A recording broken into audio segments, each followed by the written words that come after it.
Hey, I'm Grimes, and today I'm going to share some stories about some big moments in my life.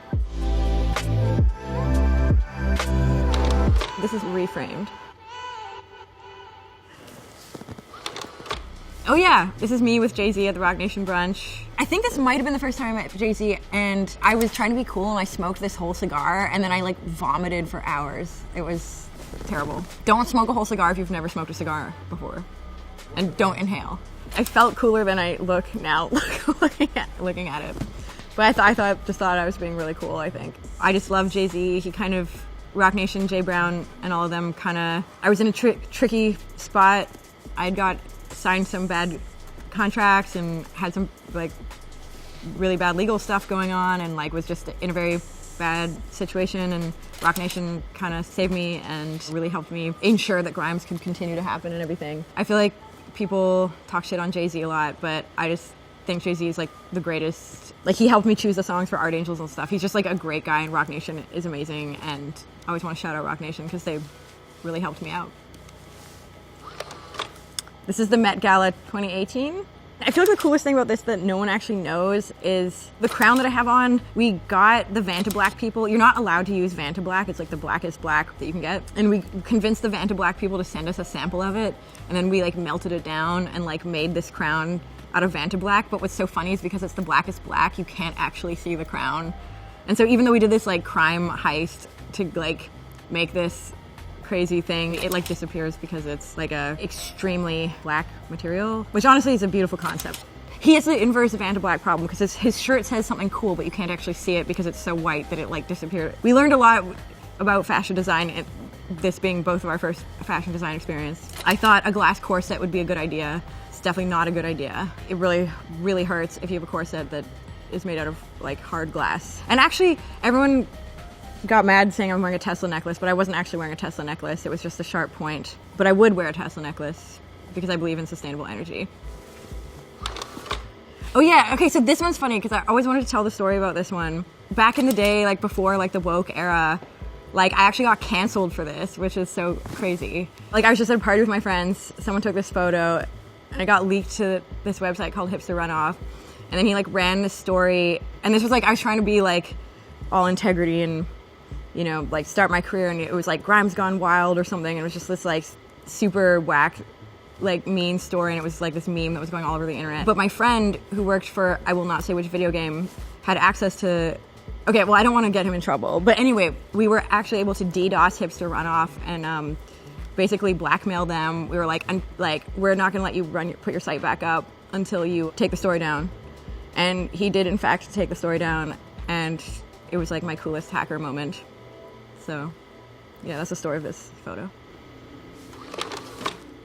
This is my first music video for a song called Vanessa. I just thought this is sort of like a funny video because we shot it at my friend's studio. I remember getting like really canceled for this because back in 2011 in like indie music, it was like not cool to have dancing and stuff. I remember an op-ed in the Montreal Gazette about how I'd like sold out so much by making this music video. And I remember I made cookies the night before to like pay my friends like in cookies and stuff, and then my roommate like ate all the cookies before I could give them to the dancers, so it was like a somewhat of an ordeal, but got a bunch of alcohol and everyone got really drunk. I feel like most of the performers in this music video were completely blacked out. Everyone was just regular girls that I knew, mostly highly unprofessional, but shout out to John Londano who filmed it and let us use his studio. It was very nice of him, especially because I think people were like puking in the studio and stuff, so it was, you know, we really put him through it. But yeah, this was my debut.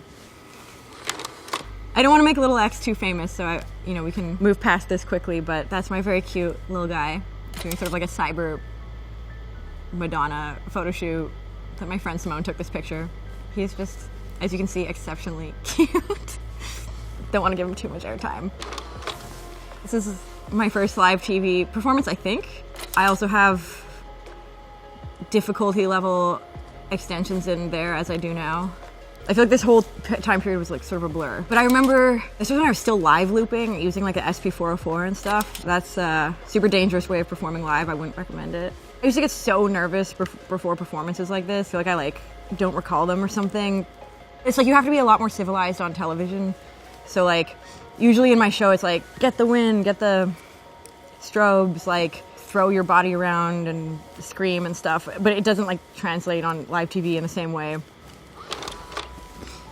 Okay, this is from my NFT drop, which was one of the first NFT drops.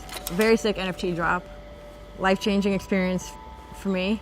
I know people have differing thoughts about NFTs, but well, I think there are a lot of issues with NFTs at the moment, including power usage and stuff. I actually do think it's a great vehicle for art and artists. Like, I think all art should be free to everybody. Like, I sort of believe the patronage model is like a better system. But yeah, I did this with my brother Mac, and my brother just kept saying, he's like, you gotta get into NFTs. Like, no one had really like done anything really with them yet. And I was like, man, like you said, I don't know what this is. This seems crazy, but like, sure, let's do like an NFT drop. Yeah, so I have to shout out my brother because he like just pushed this so hard, and everyone was like, oh, really? Do we have time for this? And it ended up being like a massively huge success. I'm a very pro NFT person. I'm a very pro blockchain person.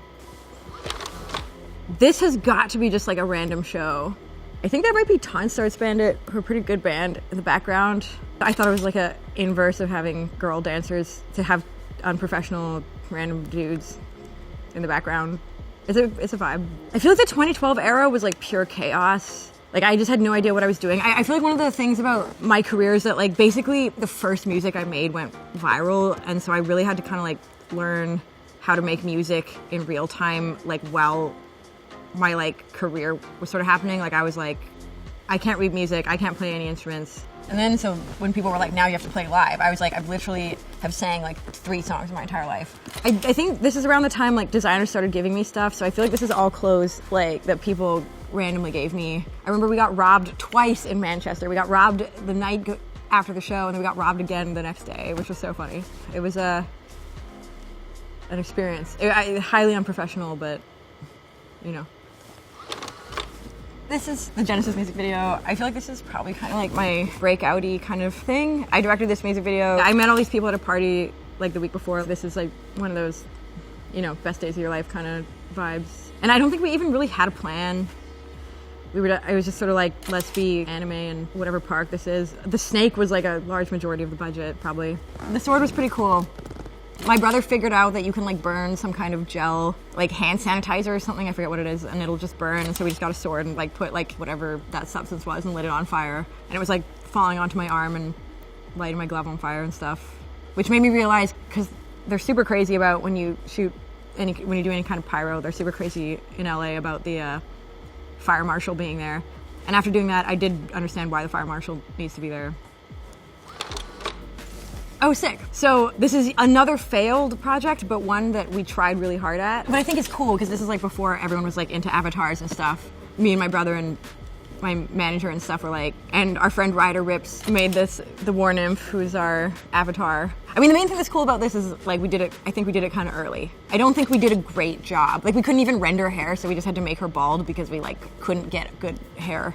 Although it's kind of a look. I mean, I do like the idea of digital pop stars. I'd like to control some digital pop stars eventually. And I have some better plans to make better digital pop stars than this. Oh, I was also like pregnant here and trying to hide it, which is funny, but this is my like Steve Jobs image, like pretending that I'm subpar masterminding this digital avatar. Cool. That was great. Thank you so much, guys. Glad one of these still exists. Vintage projector thing. Okay, I'm gonna go. Oh no, that wasn't the best access, sorry.